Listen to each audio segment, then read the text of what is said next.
Oh, good God. How's everybody doing today? Hope you guys are enjoying your uh trading session. Um or whatever PM session today. I have a few things I want to go over. Um especially in the live stream. And that's basically what I want to see to look at today. All right, let's get into it. We've got these relative equal highs up here. We have this shift in market structure here. And what I failed to see today was this breakaway gap. And if we look on ES here, we expect this to be a breakaway gap. Why? Because ES took the okay, that's not ES. ES took the low here before NQ did. Is that the low I'm talking about? Yep. ES took the low before NQ did, and we broke below this low here again. So there's sort of like a double weakness sort of thing. Because of this, let's go to the 5-minute. We have this range here from range high to range low, taking out buy side, taking out sell side. This is your dealing range. Because of that, we have our fair value gap here, premium fair value gap. We come lower, shift in market structure here, fair value gap again. And then if we look at this as a dealing range here, dealing range high, alter that to the run lower, the most significant run lower, before the swing high. Now after the swing high, dealing range high, dealing range low. Look at it on ES. This is your dealing range high here to low. We take out a premium buy side. Move to the 1-minute. Short shift. Short shift. Fair value gap with relative equal lows. Oh, not really relative equal lows, but some sort of low.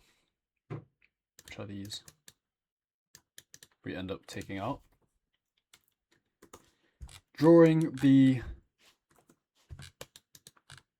dealing range standard deviation, we can see, oh, it's a 3.5, never got hit. Okay, how about you? Actually, I'll use both of these.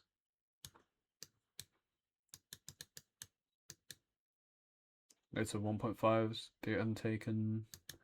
Nothing else though. Just again, these are just general price targets, but yeah. We've got, do we have relative equal lows still? Oh no. I don't think so.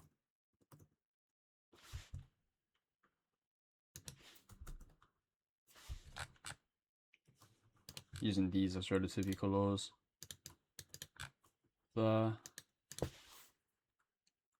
Yeah, I mean, yeah, we did have that. Yeah. Okay.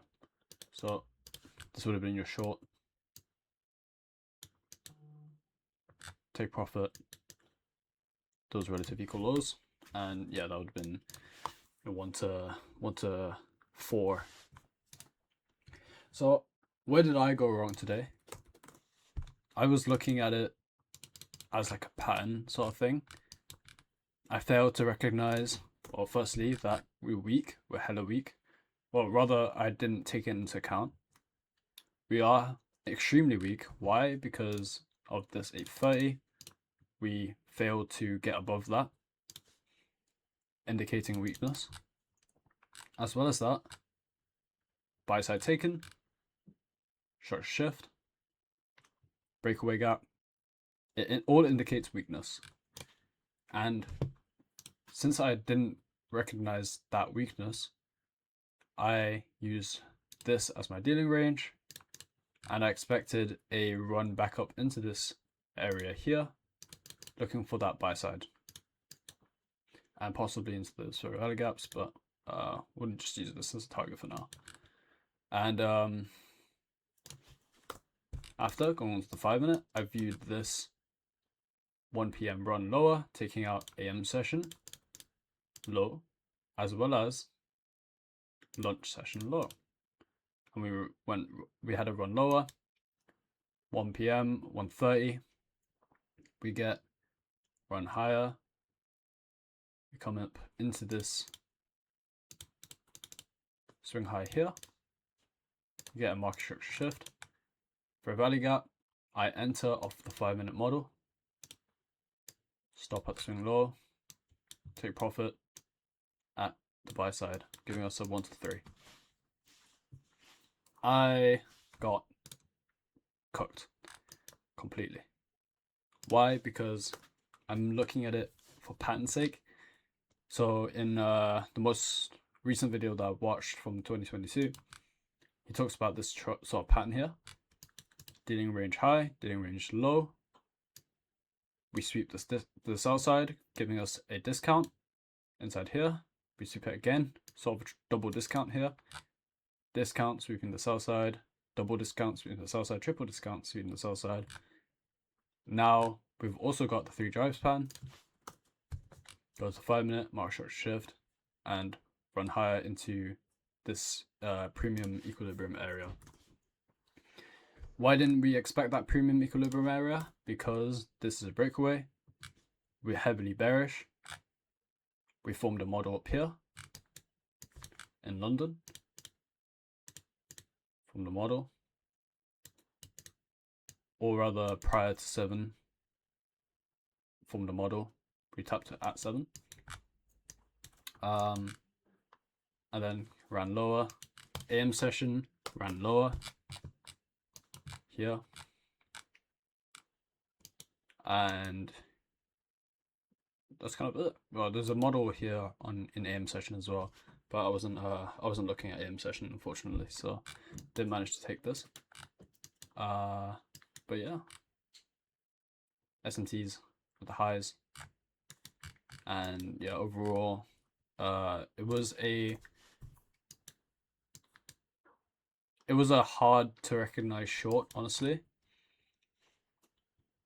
Using the logic, using price action itself, it wasn't that hard, but using this logic, it was, because at this point on the daily, when we're consolidating like this, it's gonna be extremely hard to look at, or rather, yeah, to look at it with one-sidedness, because it's just gonna be we don't really have a higher time frame direction that we can look at. But yeah, that's kind of it. That's kind of all I want to say for today. I think that was the main, those reasons were the main reasons why I think I believe I got stopped out today. Why this model didn't work. The model itself, amazing, like, but in fairness, it's basically a pattern trade. Why? Because the high time frame narrative isn't bullish, isn't to get to this premium area, is to go lower, because we've already taken that premium for value out, premium buy side, and so we get the run lower. I think that's it. Hope you guys enjoyed that market review. Hope you guys learned something. I'm definitely going to be journaling this, and also forgot to show you guys the executions. Took this on both accounts, and both accounts got cooked, basically. But yeah, you can see the long at the free value gap here, stopped out at the swing low here. Unfortunate loss, but I guess I'm glad it was something that I'm figuring out now instead of later. And obviously journal this price action. Obviously it's still very hard to look at the sort of price action. Also, we've also got these sort of 3 drivers pattern here, so do not pattern trade. Basically, it's kind of the main reason for today. But yeah, anyhow, see you guys in the next video. Peace.